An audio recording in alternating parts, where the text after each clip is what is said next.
Los clásicos comprenden un conjunto de pensadores que escriben sobre variados temas. No siempre están todos de acuerdo en todos los temas, va a haber muchas divergencias entre los mismos, pero en general los podemos agrupar como los clásicos, y en este caso los clásicos ingleses. En Francia también hay pensadores que se alinean con este tipo de pensamiento. Tenemos, para empezar, a Adam Smith, que nace en 1723 y muere en 1790, David Ricardo, que nace en 1772 y muere por una enfermedad en 1823, su amigo Tomás Robert Malthus, que nace en 1766 y muere en 1834, el otro amigo de David Ricardo, James Mill, el papá de John Stuart. James Mill nace en 1773 y muere en 1836, y John Stuart nace en 1806 y en 1873 y muere. Después tenemos otro, digamos, conocido de David Ricardo, de Tomás Robert Malthus y de John Stuart Mill, que es Henry Thornton. Henry Thornton nace en 1760 y muere en 1815. Y tenemos al amigo de James Mill y al maestro de John Stuart Mill, Jeremy Bentham, que lo podemos poner en este grupo. Jeremy Bentham nace en 1748 y muere en 1832. Pero también un muy amigo de Ricardo, que es ricardiano también en sus escritos, al igual que John Stuart Mill, es John Ramsay MacCulloch, que nace en 1789 y muere en 1864. Y otro que se puede unir a este grupo es Robert Torrens, que nace en 1780 y 1864. Esta lista no es exhaustiva. Hay algunos pensadores más que se pueden incluir dentro de los clásicos, de los economistas clásicos. Son las ideas básicas de este outlook liberal. En general hay que recalcar que hay ideas que homogeneizan el grupo, es decir, tienen ideas y pensamientos en común, pero también tienen otro tanto de ideas y pensamientos divergentes. Spiegel señala que en realidad no hay una escuela clásica en Inglaterra como tal, porque los Tories, como tenían muchas reservas contra todos y en especial contra los economistas, ellos pensaban, creían que como estos economistas tenían ideas radicales, a esto que llamamos nosotros liberalismo, iban a generar el caos y la revolución. Bueno, no pasó así. Los grupos por ahí más radicales son los benthamitas, logran muchas reformas, pero de ningún modo en Inglaterra se buscan las reformas por medio de estrategias violentas. Siempre se buscan implementar reformas por medio de cambios en la legislación operando el Parlamento. Esto que hablábamos antes. Siempre en Inglaterra hubo un límite al poder ejecutivo y mucha actividad parlamentaria. Ahora, en general, estos pensadores en común tienen un enfoque más macro que micro, más de largo plazo que de corto plazo. Siempre lo que buscan es determinar cómo se distribuye el ingreso entre las distintas clases. Ellos explican cómo se distribuye el ingreso, por ejemplo, entre los terratenientes, los capitalistas y los trabajadores. Entonces buscan las fuentes y las causas de la distribución funcional. Entonces, para explicar la distribución funcional, sí o sí hay que partir de la teoría del valor, siempre. Y una vez que yo determino el valor de algo, entonces determino los precios. ¿Por qué algo vale lo que vale? ¿Qué es lo que determina el precio? Y luego se analiza esa dinámica. Y esa dinámica consiste en ir tanteando, de acuerdo a cómo funcionan los distintos componentes del sistema, ir tanteando los distintos comportamientos hacia los puntos atractores o los puntos de estática, que no es la misma dinámica que estamos nosotros acostumbrados a estudiar. Nosotros ponemos tiempo a esos atractores y acá no, acá se analiza ese proceso de llegar al equilibrio, pero es un proceso que se va tanteando. Ahora, es común, y vamos a ver ya en Adam Smith, que haya muchas contradicciones, y esto es justamente lo que ha dado lugar a diferentes escuelas de pensamiento, a distintas interpretaciones de lo que, por ejemplo, dijo Ricardo o lo que no dijo Ricardo, lo que dice Smith, lo que no dice Smith, lo que dice Say, lo que no dice Say. Siempre presentan contradicciones, y es lógico que así sea. Tienen que recordar que hasta el momento solo había ideas, todas sueltas, recién ahora se está sistematizando ese conjunto de ideas y ese cúmulo de pensamientos, y a la vez estas ideas y estos pensamientos generan nuevas ideas y nuevos pensamientos. Por lo tanto, es lógico que haya contradicciones. Entonces, un principio que tenemos que tener en cuenta cuando sea posible es de que cuando estemos analizando qué quiso decir un autor, tengamos en cuenta no solo una de sus obras, sino todas sus producciones escritas, sus cartas, sus discursos, sus otras producciones escritas. Por ejemplo, Adam Smith tiene un ensayo sobre astronomía. Ahora, últimamente aparecen los cursos de jurisprudencia que él daba, etc. Uno tiene que tener en cuenta todo eso para poder entender un poco mejor el pensamiento de estos autores. Y si ustedes me permiten, los voy a guiar por esta galería. Espero no ser muy torpe, es una tarea compleja porque no es muy fácil determinar el pensamiento de estos autores cuando hay tantas contradicciones, cuando hay tantas interpretaciones. Por eso es que siempre les vamos a pedir que vayan a los originales. Siempre tienen que ir al original y basar sus ideas, en el caso de los ensayos, con los originales. Nunca hay que dejar de leer los originales y son muy importantes. Esto es como que si les gusta comer comida masticada por otros, bueno, entonces lean los manuales y otros libros acerca de lo que dijo Adam Smith sobre, lo que dijo Ricardo sobre, lo que dijo Marx sobre.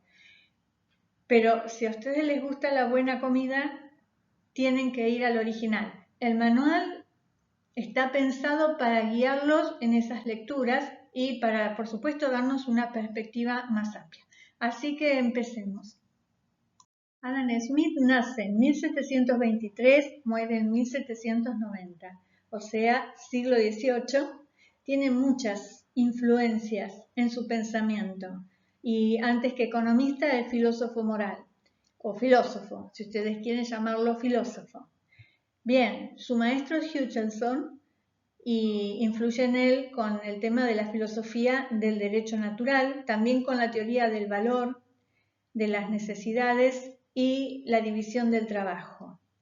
Amigo de él, David Hume. ¿Recuerdan David Hume? Que ya habíamos visto que termina, le pone fin a las ideas mercantilistas con su teoría del flujo automático de metales. Pero además, David Hume tenía muy claro que lo mejor era el comercio libre entre países y dentro de los países, que además esto llevaba a una división del trabajo doméstico y esto aumentaba la eficiencia y esto aumentaba la productividad y esto llevaba a una mejor performance económica y también a una división del trabajo internacional. Después, él decía, no es necesario que la balanza comercial siempre sea positiva, puede ser negativa, porque cuando es positiva también podemos tener un problema interno de precios y de salarios. Después tenemos a Stewart, que influye en finanzas públicas, igual que Petty, y Petty también influye en Smith con la teoría de Petty del labor cost. Cantillon, teoría del valor y también consideraciones acerca del trabajo. Se dice que el capítulo 8 del libro 1 de Smith es Cantillon. Y después de David Hume, de John Locke y de Stewart, toma la teoría del dinero. ¿Quiénes más influyen? Bien, los moralistas sentimentales o la escuela sentimental. Esta escuela se desarrolla en Inglaterra en el siglo XVIII. Adam Smith pertenece a esta escuela y sentimental se lo llama porque estudian la moral como un producto natural de la experiencia humana. Y ellos juntan la emoción con la razón. Quien funda esta escuela es el Lord Shaftesbury o Ashley. Lord Ashley, ¿se acuerdan? El amigo de John Locke. Es el amigo de Locke, Locke trabaja con él, Shaftesbury es uno de los fundadores del partido Whig y a su vez influye sobre Rousseau. Este hombre o en esta escuela lo que se cree es que la naturaleza del hombre tiene algunos problemas, pero en general puede resolverse y que a veces los hombres se guían más por la emoción que por la razón.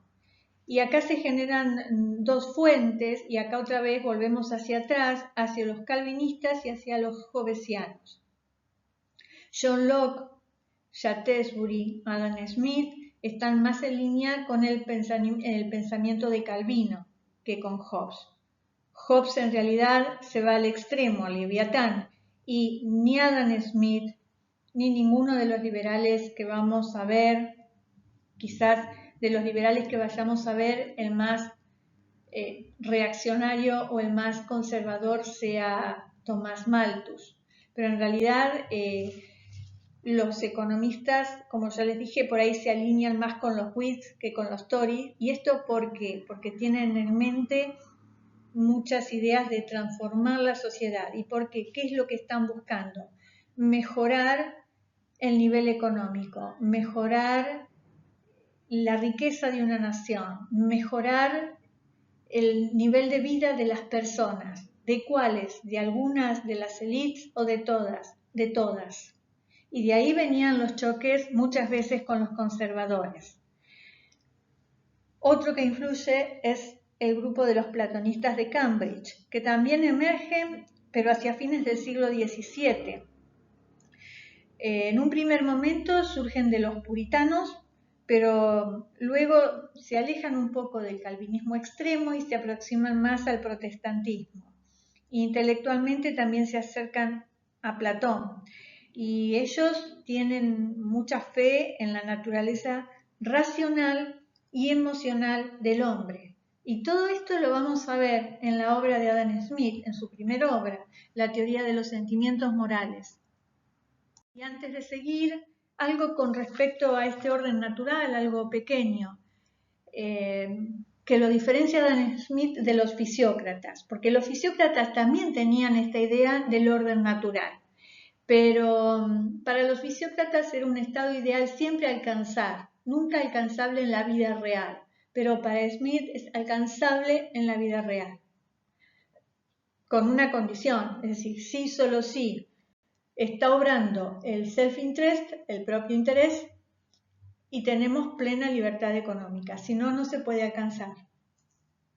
El libro de Adam Smith es La teoría de los sentimientos morales. Mucho se ha dicho y escrito, por supuesto, sobre lo que quiso decir Smith.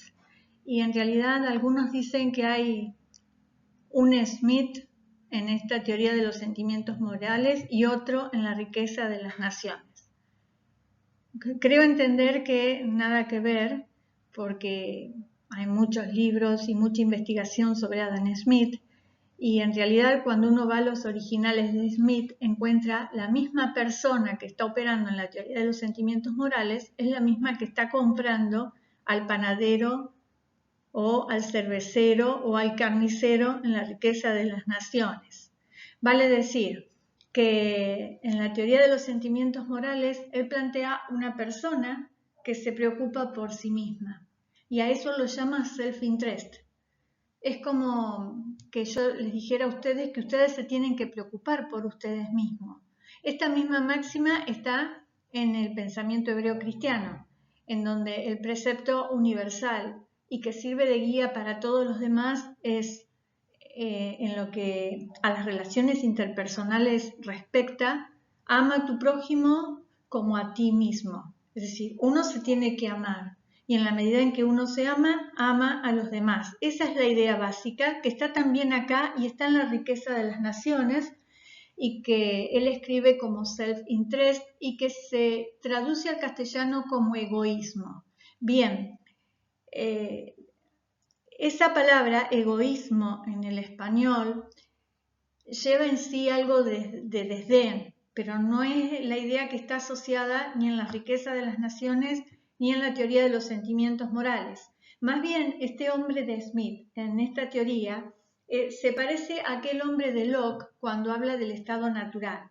Son esas personas que tienen sus cosas y la propiedad no se limita a las cosas materiales, sino que estamos hablando de la vida de uno, de las capacidades de uno, de la libertad que tiene uno para actuar en función de esas capacidades y uno quiere progresar en eso.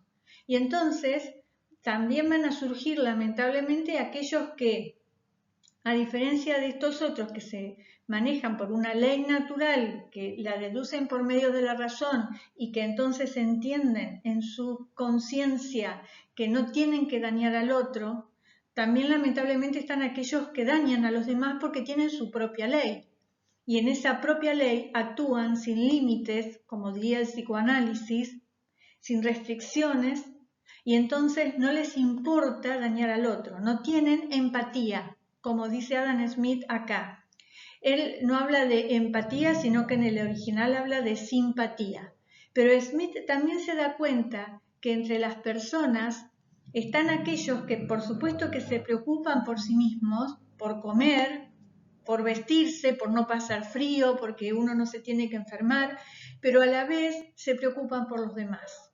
Y en ese preocuparse por los demás, él va contando que cuando una persona se ve dañada por alguna situación, supongan alguien sale ahora enfermo con este COVID-19 o el coronavirus, y entonces es amigo de uno. Uno naturalmente se va a preocupar por esa persona, naturalmente va a tender a querer ayudarlo, o las personas grandes que no pueden hacer las compras y entonces uno los ayuda, o aquellos que lamentablemente se quedan sin trabajo y uno los tiende a ayudar. De eso está hablando Adam Smith. Eso, ayudar a los demás, no implica que uno se deje de cuidar. Porque nosotros tengamos un amigo que tenga coronavirus, no por eso vamos a salir a la calle sin el barbijo o sin todas estas recomendaciones que nos están dando diciendo de todas partes. De eso está hablando Adam Smith en la teoría de los sentimientos morales. Algo interesante. Para Adam Smith el hombre no es tan racional. Por eso Overton Taylor dice y aclara que no es de Smith el racionalismo psicológico. Ese individuo racional que calcula todo, que lo piensa todo, no está en Adam Smith, ni acá ni en La riqueza de las naciones. Y esta persona que se puede equivocar, y de hecho se equivoca, tiene otro problema, no tiene toda la información. Y aún más, que acá viene todas sus influencias. ¿Se acuerdan que habíamos visto con los platonistas y demás? El hombre es un cúmulo de razón y de emoción, a lo que llama propensiones no racionales, instintivas. Entonces, muchas veces, si se deja llevar por esos instintos o esas emociones, es factible o probablemente se equivoque.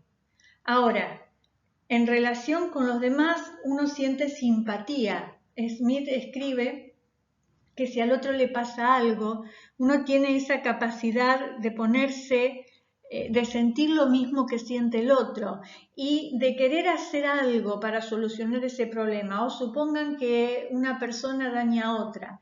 Cuando uno se pone en los pies de esa persona al que han lastimado, uno quiere ejecutar venganza.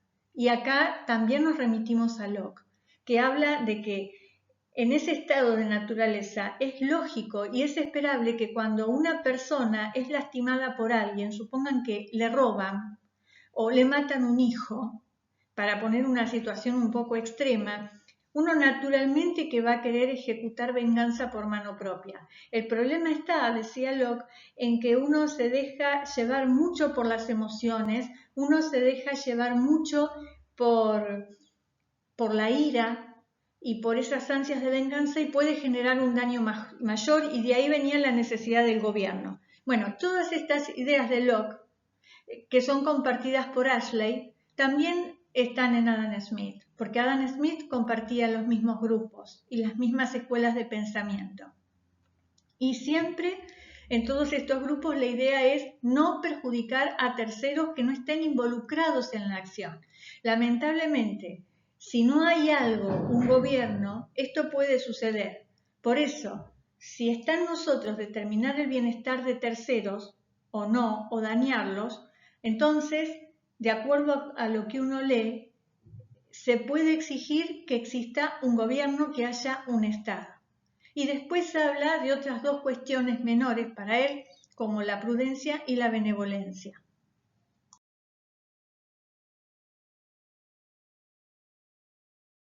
Ahora vamos a ver cómo todos estos conceptos del self-interest, esa persona que se ocupa de sí mismo, pero también de los demás, cómo lleva en los argumentos de Adam Smith a la famosa frase que involucra la mano invisible. Abro paréntesis.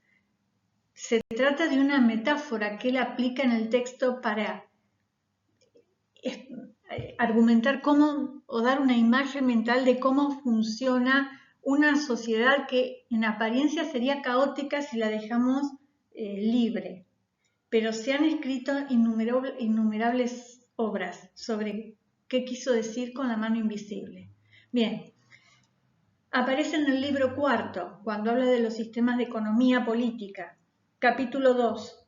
Y en el capítulo 2 se está hablando del comercio internacional y de las restricciones al comercio internacional.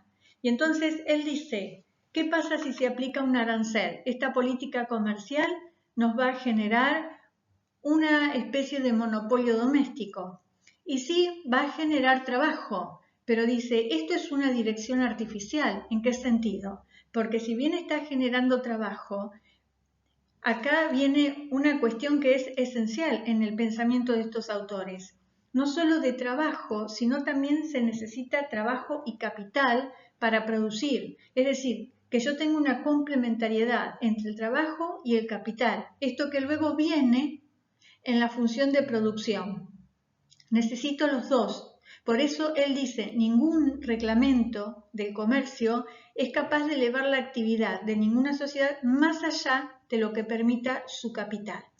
Después sigue hablando sobre ese capital y él nos va a contar de que en general, si una persona tiene dinero para invertir, va a preferir invertirlo en el comercio doméstico y no en otro país. ¿Por qué? Porque lo controla mejor, porque ubíquense en tiempo y espacio. Antes no había internet, el costo de las comunicaciones era elevadísimo, el tiempo que pasaba entre una y otra comunicación era bastante, y entonces tener negocios afuera no es lo mismo que tener ahora negocios en otro país. Entonces él y también Ricardo nos van a decir de que una persona siempre va a preferir invertir en su país antes que afuera. Pero bueno, si puede invertir afuera, también lo va a hacer.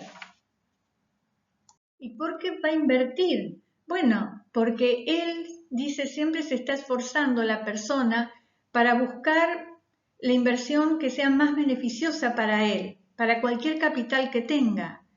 Él escribe, Adam Smith, es evidente que lo que mueve a esta persona es su propio beneficio y no el de la sociedad.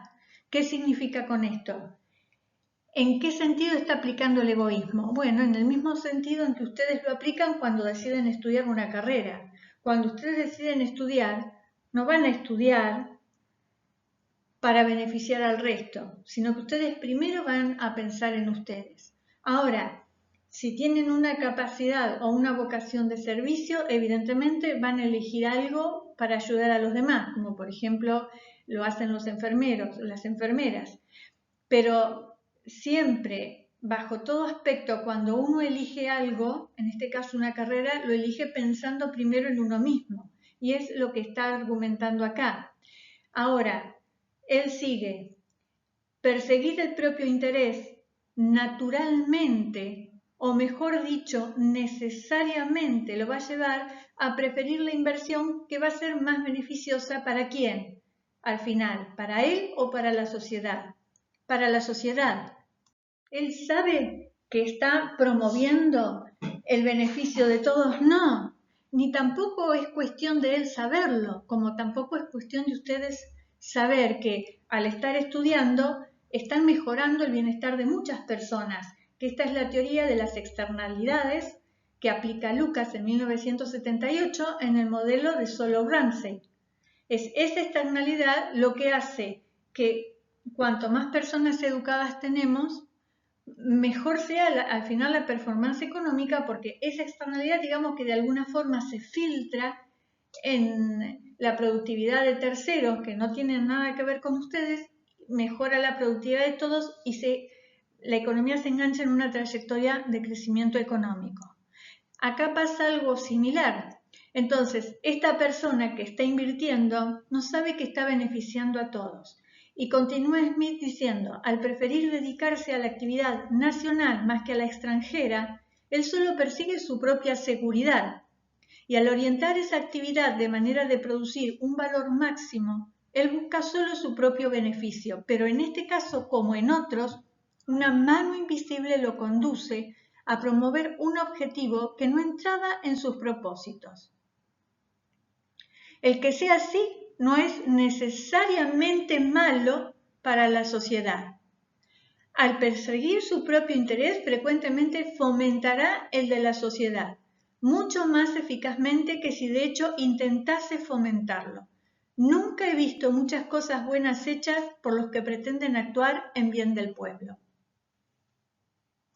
¿De dónde viene esta idea de la mano invisible? Es que realmente hace su aparición por primera vez en el escenario de la riqueza de las naciones, cuando Adam Smith está hablando de los sistemas de economía, política y el comercio internacional. No, en realidad él tiene, antes de todas las obras, un ensayo sobre astronomía, en donde habla de eslabones de enlaces.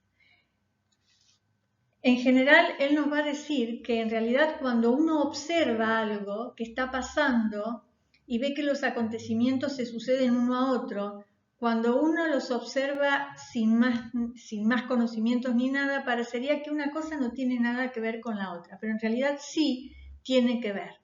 ¿Y de dónde viene esta idea? De la astronomía. Si vamos a recordar, si nos vamos un poquito para atrás, en 1609 Galileo Galilei se entera de que se inventa un catalejo. ¿Y qué hace él? Se construye uno, se hace uno y empieza a observar. Además de ver las lunas de Júpiter, él se da cuenta que la Tierra no va a ser el centro del universo, sino que más bien acá aparece el universo copérnico, la teoría heliocéntrica. El Sol es el centro del universo y los demás planetas giran en torno al Sol. Unos años antes, Tycho Brahe, que es danés, observa por primera vez una supernova y también se da cuenta de que los cuerpos celestes se mueven de una forma particular. El ayudante de Brahe es Kepler. Entonces Kepler desarrolla las leyes del movimiento planetario y años después Isaac Newton, además de estas leyes del movimiento planetario, también desarrolla leyes matemáticas del movimiento de los cuerpos. Tanto Kepler como Newton tienen la idea de que estos cuerpos celestes se mueven, pero se mueven sobre la base de que todo lo que está por debajo de ese movimiento, todo está activo, es decir, es la teoría de que nada está en reposo. Esa misma idea se traslada a la economía. Entonces, lo que se entiende en economía es que vamos a tener un sistema social que ahora en vez de planetas y supernovas y demás, tenemos seres humanos, tenemos un cosmos humano social, pero que está en armonía. Pero esa armonía se basa sobre la idea o sobre la teoría de que nada está en reposo. Ahora, a pesar de que nada está en reposo, todo funciona en armonía. Porque este cosmos ahora está formado por personas libres que tienen deseos naturales entre comillas, y que forman parte, esos deseos, de un proceso social que es también natural. Todo esto que estamos viendo, las personas cuando quieren comprar, cuando quieren vender, cuando quieren invertir, todo esto es natural. Y forman parte de un cosmos en el cual nada está en reposo, todo está en movimiento. Pero sin embargo, ese movimiento se da y genera y lleva a la armonía. Entonces, solo para recalcarlo una vez más, estos seres humanos que se mueven en este cosmos humano y social, ahora se mueven de acuerdo a su propio interés, entendiendo que cada cual sabe qué es lo que mejor le conviene. Y si nos vamos a la teoría de los sentimientos morales, lo que no lo constriñe es la simpatía, vale decir la empatía. Sí, yo busco el propio interés, estudio algo porque me gusta, pero a la vez en algún momento o de alguna forma me fijo en los terceros. De ninguna forma me voy a fijar en terceros que no tienen nada que ver conmigo y ni los conozco. Pero al actuar siguiendo mi propio interés, voy a beneficiar a esos terceros que no tienen nada que ver con lo que estoy haciendo. Es decir, que estamos generando, diríamos hoy, externalidades positivas. Y de esta manera llegamos al meollo de la cuestión. ¿Qué es lo que buscamos? ¿Qué es el título del libro de Smith? ¿Qué buscamos? Promover la riqueza ¿de qué? De una nación. Ahora, en esa nación buscamos la riqueza de todos, de algunos, de una élite, de todos. ¿Y qué es lo que promueve esa riqueza? Y esto está en la introducción de la obra misma. Lo que promueve esa riqueza es el trabajo anual de cada nación. Es el fondo del que se deriva todo el suministro de cosas necesarias y convenientes para la vida que la nación consume anualmente. Entonces, segundo concepto fundamental. El primero es que la riqueza va a ser función del trabajo. Y el segundo es que la riqueza no consiste en acumular dinero ni metales preciosos, sino que la riqueza tiene una concepción ahora real. Estamos hablando de economía real. ¿En qué consiste que un país sea más rico? ¿Qué significa? Que hay más bienes y hay más servicios de los cuales disfrutar. Y esos bienes y esos servicios lo que hacen es mejorar el nivel de vida de todos sus habitantes y no de algunos. Esto contrasta radicalmente con los mercantilistas, para quienes la riqueza, ¿se acuerdan?, era función de lo que hiciera el rey, de lo que hiciera el gobierno. Y acá el rey tenía sus aliados, y los comerciantes, entre ellos más los vinculados con el comercio exterior, y los burócratas, y los abogados, bien, y los pequeños terratenientes entendían que si le daban más poder al rey, mejor estaban ellos. No había una visión de conjunto, al contrario, más para mí implica menos para ti. Acá en la visión de Smith es todo al revés. Más para mí implica más para ti. Es decir, que acá ya no tenemos juegos de sumas ceros en los comercios. Esta idea desaparece. Ya la riqueza no es función de lo que haga el gobierno. Al contrario, el gobierno acá puede que moleste. Ahora la riqueza, que ya tampoco es acumular metales preciosos, es función del trabajo. ¿De quién? De todos. De todos y de cada uno en los roles que desempeña.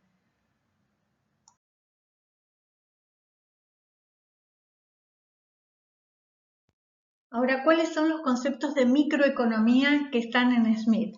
Los conceptos de micro suelen aparecer en el libro 1 y en los primeros capítulos y tienen que ver con la propensión natural al intercambio. La persona quiere cambiar cosas y esto viene de la misma naturaleza de la persona, ¿bien? Es propio de su ser. Y entonces lo que quiere, dada su naturaleza, que tiene deseos que son naturales, los tiene que satisfacer. Y para satisfacer esos deseos, naturalmente tiende a cambiar. Por eso dice, la propensión es de negociar, cambiar o permutar una cosa por otra, en el capítulo 2. Eso nos lleva automáticamente a la división del trabajo. ¿Por qué? Porque si yo quiero cambiar algo que yo tengo y que entonces no valoro mucho por algo que tiene el otro que sí me gusta en ese momento particular de donde estoy, entonces lo que hago es esforzarme en hacer lo mejor que sé.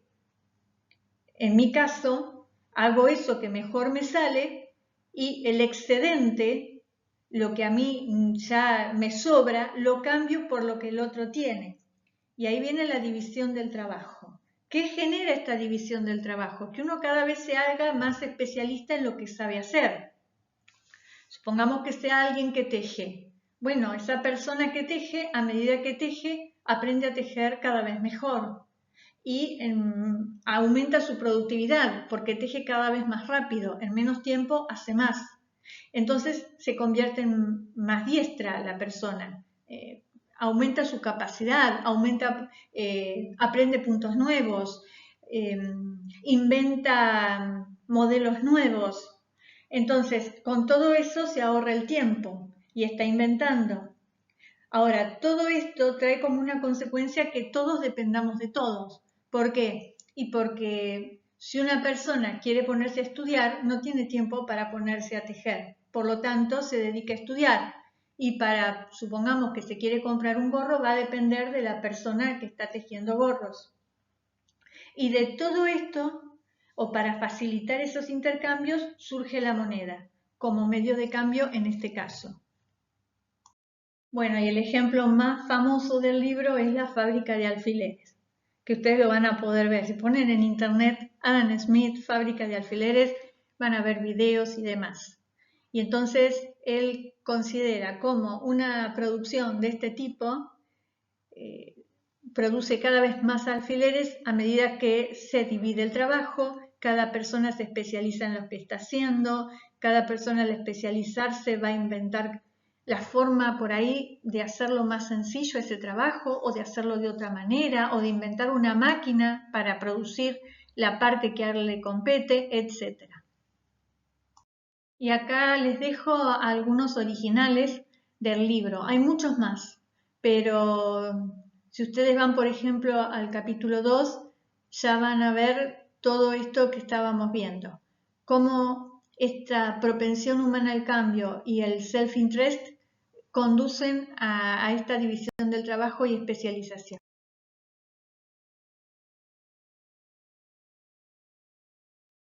Una consecuencia de esta división del trabajo es que cada vez que nos especializamos en lo que cada cual sabe mejor hacer, aumenta la productividad, aumenta la producción y entonces esto hay que venderlo. ¿Y qué nos ayuda? El tamaño del mercado. Vale decir, en otras palabras, cuanto más chico es el mercado, menos incentivos hay a hacer para cambiar las cosas. Ahora, cuando el tamaño del mercado aumenta, hay más incentivos. Y si no, fíjense, por ejemplo, en Mercado Libre, en Amazon, en eBay, todas estas plataformas virtuales que extienden el tamaño del mercado y cómo genera o incentiva a las distintas personas a ofrecer distintas cosas. Con que entren a Marketplace ya se dan cuenta de la cantidad de oferentes que tenemos de distintas cosas, desde plantas hasta pastafrolas, bicicletas, autos, un sinfín de cosas que la gente, algunos se dedican a ello y entonces las ofrecen.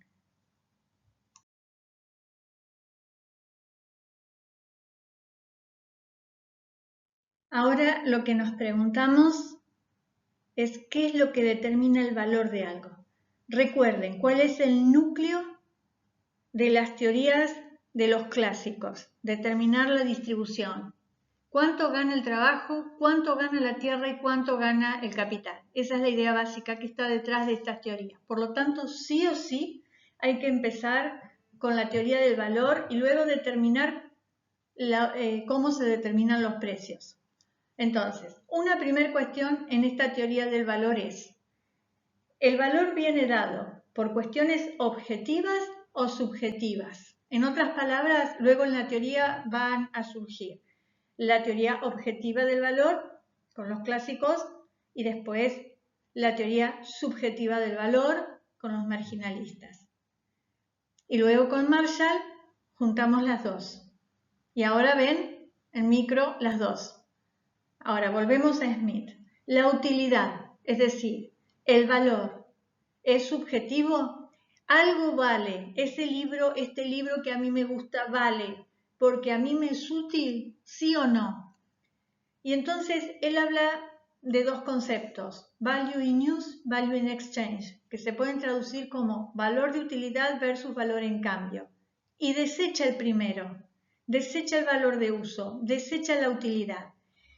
Ahora, para algunos autores lo interpretan como que ni siquiera es un prerequisito para determinar el valor en cambio. Ahora, por si fuera poco, Adam Smith presenta una paradoja de valor y él habla de los diamantes y del agua. Y lo que nos va a decir es que, siendo los diamantes algo tan espurio, si se quisiera decir, para el ser humano, no es algo necesario, es un bien lujoso, ¿cómo puede ser que valgan tanto comparado con el agua, que es un bien necesario y que casi no tiene precio? Es decir, un diamante vale más que el agua. Bueno, en esta paradoja del valor hay varios problemas. Uno no considera la escasez relativa, que tiene que ver con la utilidad. Y para Overton Taylor y otros autores, está haciendo un análisis en base a utilidad total y no está considerando la utilidad marginal. Tampoco se entiende por qué el error del razonamiento. ¿Por qué no tuvo en cuenta, por ejemplo, la escasez? Los diamantes son caros porque son sumamente escasos. Vieron que hay un solo diamante por ahí con un nombre y demás, y eso lo hace mucho más caro que el resto de las cosas. En el contexto histórico, ¿había ideas sobre la escasez relativa y el valor de las cosas? Sí, entre ellas la de John Locke, que por ejemplo nos dice: ¿qué otras cosas más útiles o necesarias son para el ser humano más que el aire y el agua? Y aún así, estas cosas no tienen precio para nada, porque sus cantidades son muchísimo más grandes que aquellas de aquellas cosas que están en la tierra. Pero, dice Locke, en la medida en que el agua en cualquier lugar se reduzca, o sea, se haga escasa para el consumo, va a comenzar a tener precio. Y díganme si esto no es verdad. Pero también está Harris. Harris también se da cuenta de esto. Y cuando habla del agua, dice que el agua es útil para la vida, pero sin embargo, no obstante ello, tiene poco valor. ¿Por qué? Porque en las mayorías de los lugares el agua fluye espontáneamente en mucha cantidad. Y surge otro tema con respecto al valor. Ahora dejemos a un lado el valor en uso y el valor en cambio y vayamos a otra cuestión que plantea Smith. Por ejemplo, en el libro 1, capítulo 6, ustedes lo tienen en la página 86. Él habla del castor y el venado y nos va a dar una equivalencia. Un castor es igual a 2 venados. ¿Por qué? Porque cuesta habitualmente el doble de trabajo cazar un castor que un venado, un ciervo en esta traducción. En otras traducciones está como venado. Lleva 2 horas cazar un castor y lleva 1 hora cazar cada venado. ¿Qué es lo que se pregunta acá Adam Smith en este contexto? En este contexto, él lo que se está preguntando es, por ejemplo, ¿las perlas tienen un valor porque las personas se zambullen para buscarlas? O al revés, ¿las personas se zambullen para buscar perlas porque las perlas tienen un valor? La respuesta que él nos va a dar es que las perlas tienen un valor porque las personas necesitan zambullirse para obtenerlas. ¿De dónde está viniendo el valor acá? Del costo de producción, valor en los intercambios. Dejamos de lado el valor en uso y dejemos atrás entonces el valor en uso y vayamos a ver el valor en los intercambios. ¿Qué es lo que determina el valor en los intercambios? Entonces, en el libro 1, capítulo 6, él habla de un castor y en esta traducción un ciervo. En otras traducciones aparece como venado. Y un castor equivale a 2 venados. ¿Por qué? ¿Qué me lleva más tiempo cazar, el castor o los venados? El castor. Un castor me lleva 2 horas. Cada venado, cada ciervo, 1 hora. Lo que se está preguntando acá es, por ejemplo, las perlas. ¿Las perlas tienen un valor porque las personas se zambullen para buscarlas? ¿O al revés? Las personas se zambullen para buscar perlas porque las perlas tienen un valor. Y la respuesta de Adam Smith sería, las perlas tienen un valor porque las personas necesitan zambullirse para buscarlas. Vale decir que el valor de los intercambios viene dado por costo de producción. Y cuando el valor viene dado por el costo de producción, tenemos para iniciar este tema 2 teorías que han generado debates largos en la teoría económica y algunos de ellos todavía están vigentes y han dado lugar a escuelas de pensamiento aún vigentes. Entonces tenemos la teoría labor Shelley o labor cost o teoría del valor trabajo y labor command. No está bien, cuando uno se fija en las traducciones no están perfectamente traducidas, así que las voy a dejar en el inglés. Según la teoría del labor cost o teoría del valor trabajo, la cosa vale de acuerdo a la cantidad de trabajo que tiene incorporada. Según la teoría del labor command, la cosa vale de acuerdo al trabajo que yo puedo comandar con esa cosa que tengo en mano. Y acá aparecen los problemas y estas famosas contradicciones que de ahora en más les van a sonar cada vez más. Libro 1, capítulo 5. Fíjense en página 64 a 65, en la misma página. Él comienza diciendo de que, por ejemplo, algo vale por la cantidad de trabajo que le permite a la persona comprar o ordenar con esa cosa que tiene.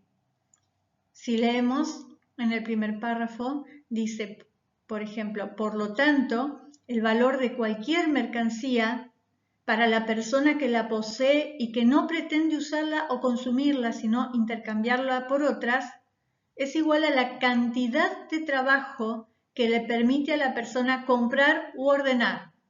Esta es la teoría labor command.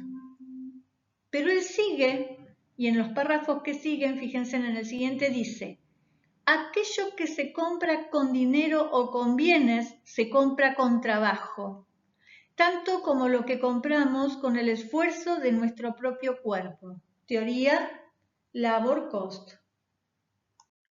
Veamos estas teorías, labor cost, labor command, en un ejemplo. Supongamos que tenemos un par de zapatos. Los zapatos se producen con 5 unidades de trabajo. Estas 5 unidades de trabajo generan los 2/3 del valor de los zapatos. El tercio restante lo genera el capital y la tierra. Supongamos que el precio de venta es 30 pesos. Entonces, en otras palabras, labor cost de los zapatos.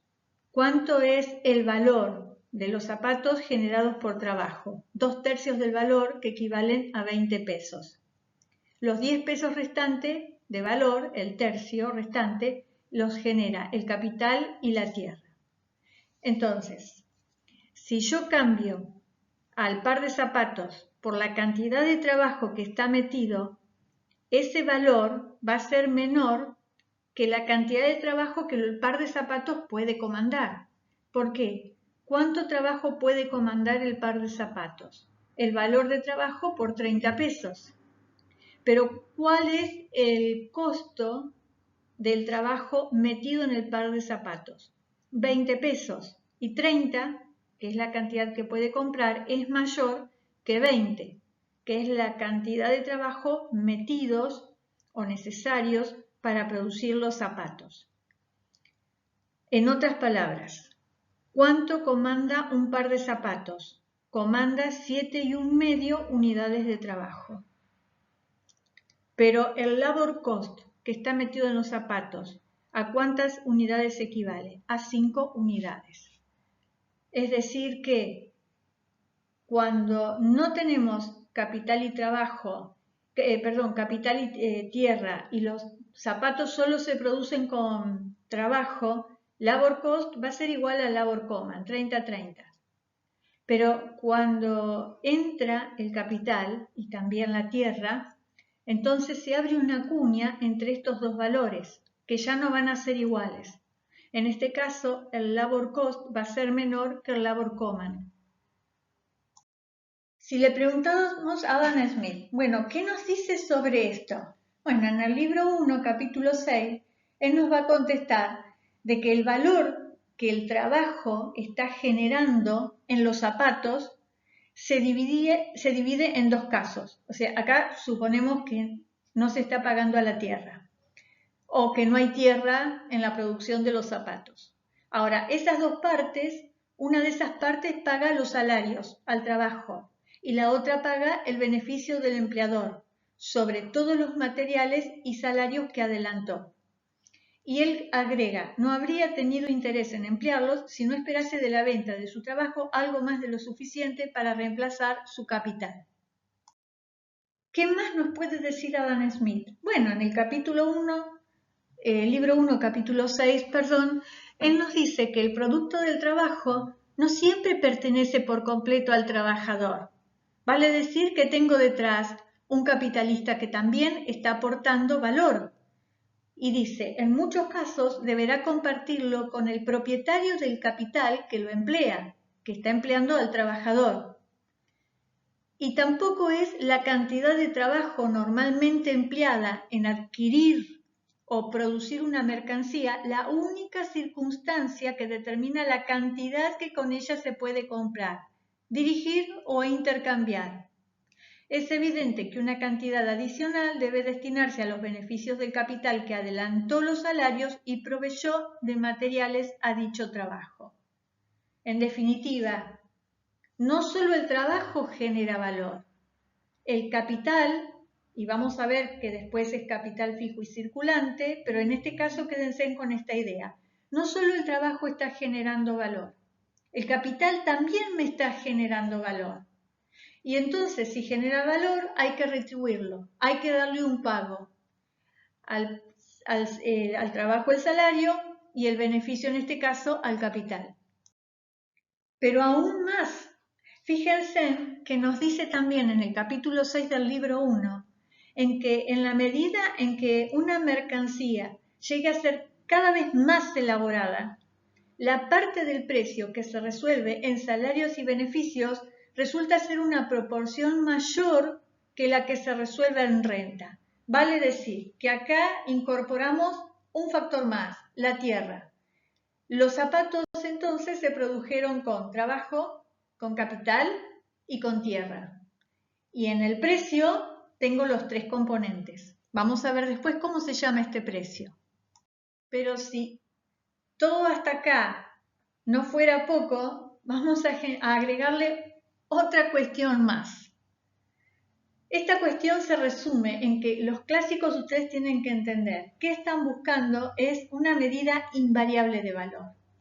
Tiene que haber algo con lo cual yo compare las mercancías, en este caso los servicios, una medida que me sirva para darle valor a todos y esa medida no cambie, sea invariable. Eso es lo que están buscando. Entonces, Smith, en el capítulo anterior, en el 5, en el libro 1, nos dice, es por lo tanto más natural estimar su valor de cambio, o sea, el valor de cambio de una mercancía, mediante la cantidad no de trabajo, sino de alguna otra mercancía que pueda comprar.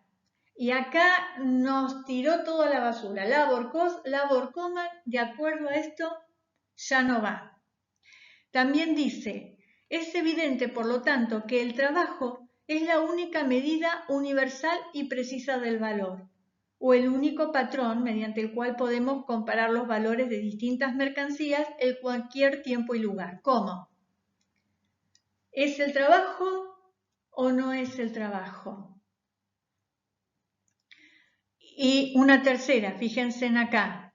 Y así ocurre que el valor de cambio de toda mercancía viene dado según la cantidad de dinero que se obtiene por ella, y no según la cantidad de trabajo o de alguna otra mercancía que se obtiene a cambio de ella. ¿Qué pasó? Que cuando Smith está buscando una medida de valor, él primero piensa que el trabajo es esa medida de invariable de valor y descubre que no lo es. Tiene que cambiar a trigo después. Después se fija en el oro y plata. Si yo los cambio por dinero, acá tenemos dinero metálico. Pero también se da cuenta que el oro y plata cambia de valor. Entonces digamos que en este momento queda como en el aire esta teoría. Pero vamos a ver qué generó toda esta teoría y después cómo se determinan los precios. En primer lugar, vamos a tener que cuando él considera que el trabajo es la medida del valor, también lo está considerando fuente de valor. ¿Se acuerdan cuando veíamos labor cost, por ejemplo? ¿Por qué vale una goma de borrar lo que vale? Bueno, por la cantidad de trabajo que llevó a hacer la goma. Eso es fuente de valor. El valor viene de la cantidad de trabajo incorporada o de la cantidad de trabajo que comando.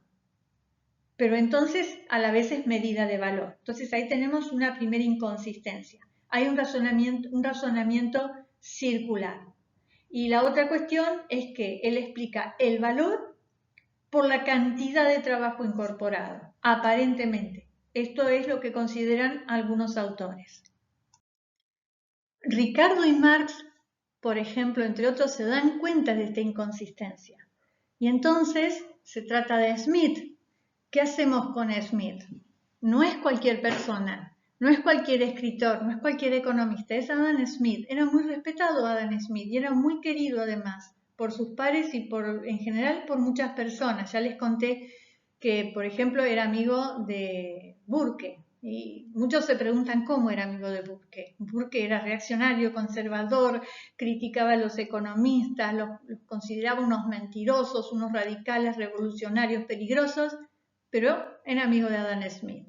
Entonces, en ese aprecio hacia la persona de Smith y el respeto profesional que le tenían, lo quieren rehabilitar. Por lo tanto, Ricardo va a desarrollar en su obra Los Principios de 1817, en el capítulo 1, la teoría del valor. Y él en la sección 1, va a desarrollar esta inconsistencia de Adam Smith, queriéndolo salvar a Smith, y al final resulta que escribe uno de los capítulos o de las secciones de capítulos más difíciles de leer y de entender en toda la historia del pensamiento económico.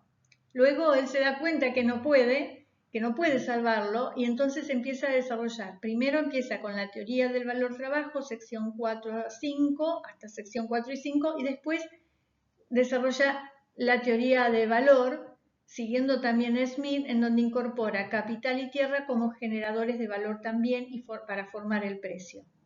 Ahora, los socialistas ricardianos como Gray, Bray, Thompson y demás, que Foswell y demás los llaman socialistas smithianos antes que ricardianos porque dicen que nunca habían leído a Ricardo, ellos consideran, o cuando lo leen a Ricardo, interpretan que Ricardo establece la teoría del valor-trabajo y ellos inventan el concepto de plusvalía, que después toma Marx. En realidad la plusvalía es un concepto de los socialistas ricardianos, que Marx también lo quiere salvar a Smith, y entonces, para explicar esa generación de valor por el trabajo, pero que una parte va a capital y renta, entonces dicen, no, bueno, el valor solo lo genera el trabajo. El resto se lo apropian los otros factores de arriba, para explicarlo de alguna forma. Y si por si fuera poco, vamos a agregar otra cuestión que hace o que lleva a estos socialistas ricardianos a entenderlo a Smith y a Ricardo de la forma que vimos. Es decir, para ellos, Adam Smith y David Ricardo desarrollan la teoría del valor-trabajo.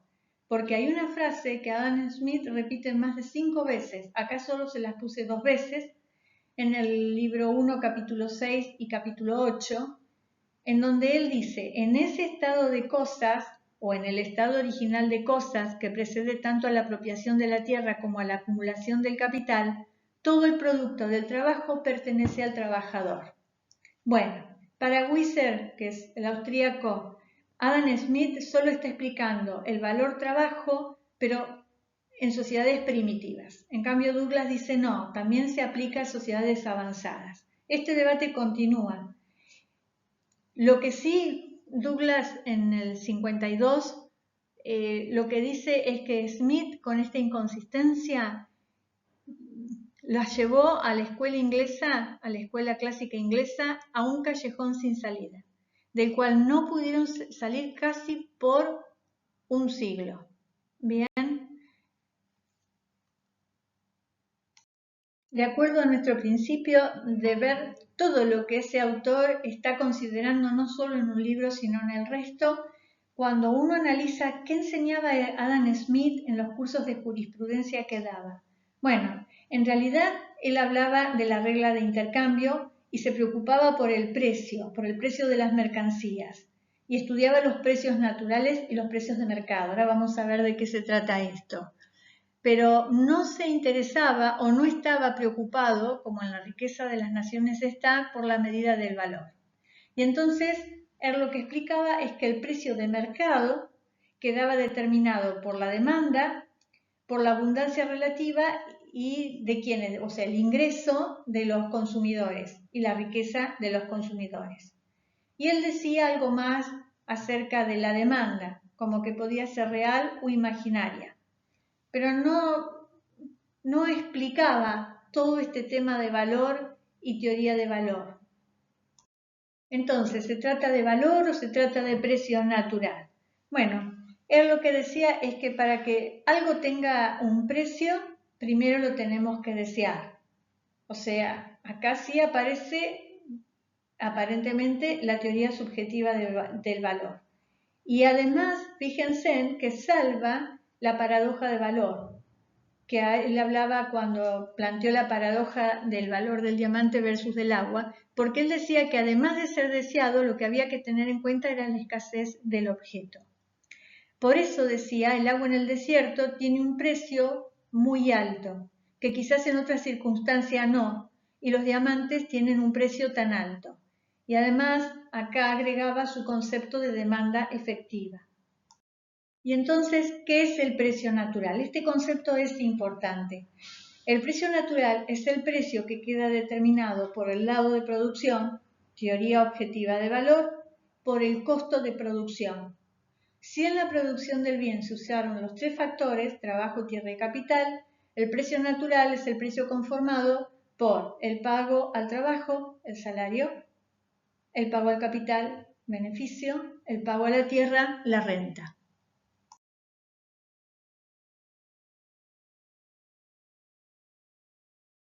Entonces tenemos, por un lado, el precio natural, pero ahora vamos a tener un precio de mercado. Ese precio de mercado va a orbitar en torno al precio natural. El precio natural determinado por costo de producción. Pago al trabajo, pago al capital, pago a la tierra. Teoría objetiva de valor. Entonces, precio natural por costo de producción. Precio de mercado determinado por oferta y demanda. Si hay mucha demanda, el precio de mercado va a superar al precio natural. Si la demanda cae, el precio del mercado va a estar por debajo del precio natural. También si cambia la oferta. Si hay mucha oferta, el precio natural va a estar determinado de una forma diferente al precio de mercado, que va a estar por debajo del precio natural. En cambio, si hay poca oferta, el precio del mercado va a estar por encima del precio natural. Hago una aclaración acá. Cuando habla de demanda y oferta, habla de ambientes más o menos competitivos, nada más.